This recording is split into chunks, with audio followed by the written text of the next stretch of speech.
అందరికీ నమస్తే. అందరూ ఎలా ఉన్నారు? అందరూ బాగుండాలని మనస్ఫూర్తిగా కోరుకుంటున్నాను. ఈరోజు మన వీడియోలో నా స్టైల్లో ముద్దపప్పు ఎలా చేయాలో చేసి చూపిస్తాను. వెరీ టేస్టీగా ఉంటుంది. ఒక్కసారి ఇలా ట్రై చేసి చూడండి. చాలా చాలా బాగుంటుంది. మీ అందరికీ కూడా నచ్చుతుంది. అందరూ కూడా ఇలా ట్రై చేసి చూడండి. దీని కాంబినేషన్గా కాకరకాయ ఫ్రై కూడా మీకు చూపిస్తాను. నా పేరు Venkatalakshmi. Welcome to Sai Rupa kitchens.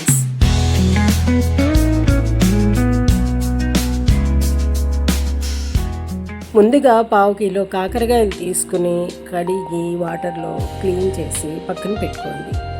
తర్వాత పీలర్తో చక్కగా పీల్ చేసుకోండి. ఎందుకంటే నేనైతే లైట్గా పీల్ చేస్తానండి. మీరైతే కావాలంటే ఎక్కువగా కూడా తీసుకోవచ్చు. ఎందుకంటే చేదు హెల్త్కి మంచిదని చెప్పేసి నేను లైట్గానే తీస్తానండి.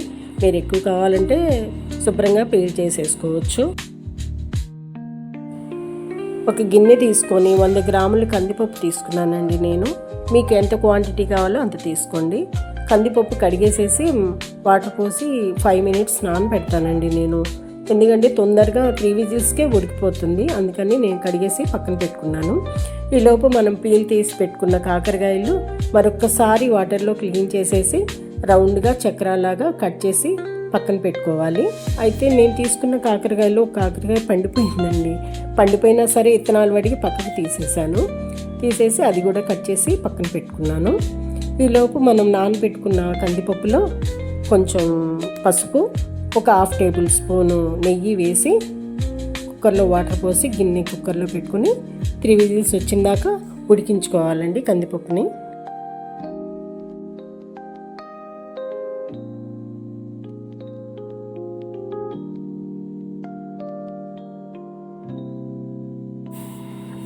పప్పుడికేలోపు కాకరకాయ ఫ్రైకి కావాల్సిన పదార్థాలన్నీ గ్రైండ్ చేసి పెట్టుకుందాం.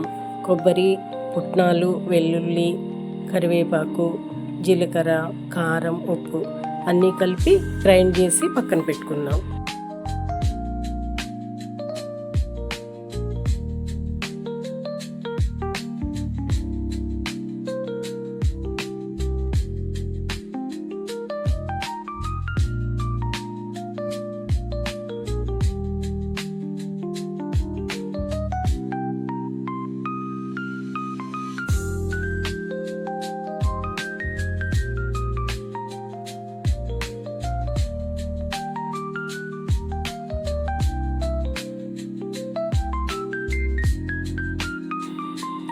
ఇందాక మనం గ్రైండ్ చేసి పెట్టుకున్న కొబ్బరి, పుట్నాల పొడి ఒక బౌల్లో తీసి పక్కన పెట్టుకోవాలి.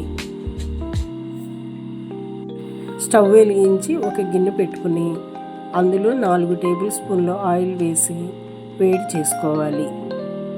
నూనె కాగిన తర్వాత మనం కట్ చేసుకున్న కాకరకాయ ముక్కలు కాగిన నూనెలో వేసుకోవాలి. కాకరకాయ ముక్కలన్నీ బాగా ఎర్రగా అయ్యేలాగా వేయించుకోవాలి.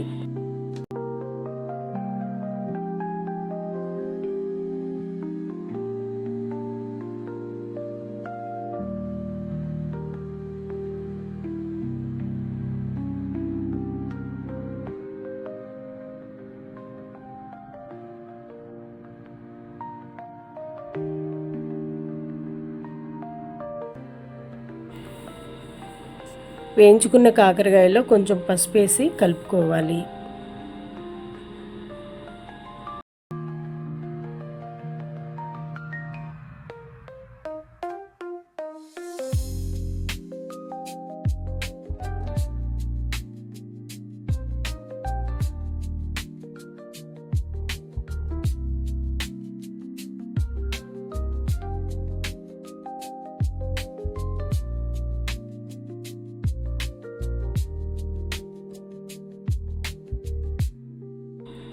ఫైనల్గా మనం పౌడర్ చేసి పెట్టుకున్నాం కదా పుట్నాలు, కొబ్బరి పొడి, ఆ పొడి వేసేసి కలుపుకొని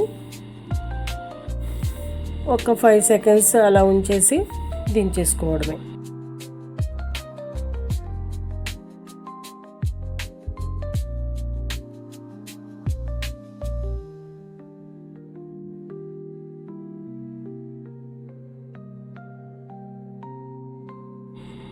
మన కాకరకాయ ఫ్రై రెడీ అయిపోయిందండి. మనం ముద్దపప్పు కోసం స్టవ్ మీద కుక్కర్ పెట్టుకున్నాం కదా, అది 3 విజిల్స్ వచ్చిన తర్వాత దించుకొని పక్కన పెట్టుకుని విజిల్ స్టీమ్ అంతా పోయిన తర్వాత పప్పులో కొంచెం సాల్ట్ వేసి మెదిపి పక్కన పెట్టుకోవాలి. ఈలోపు మనం బాండీ ఒకటి పొయ్యి మీద పెట్టుకుని పొయ్యి వెలిగించుకుని అందులో 1 టేబుల్ స్పూన్ ఆయిల్ వేసి కొంచెం ఆవాలు, కొంచెం జీలకర్ర, 1 ఎండుమిరపకాయ, ఇంగువ, ఉల్లిపాయలు వేసి వేయించుకోవాలి.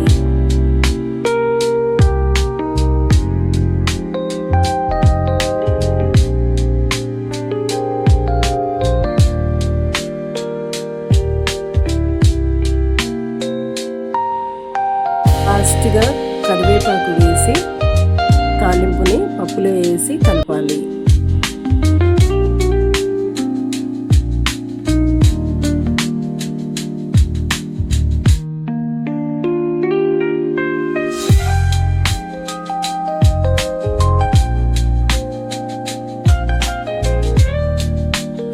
చూసారుగా అండి, నేను చేసిన కాకరకాయ ఫ్రై, ముద్దపప్పు తాలింపు. మీకు నచ్చితే లైక్ చేయండి. అలానే మరిన్ని రెసిపీస్ కావాలంటే కామెంట్ చేయండి. మెయిన్గా సబ్స్క్రైబ్ చేసుకోండి. Thank you.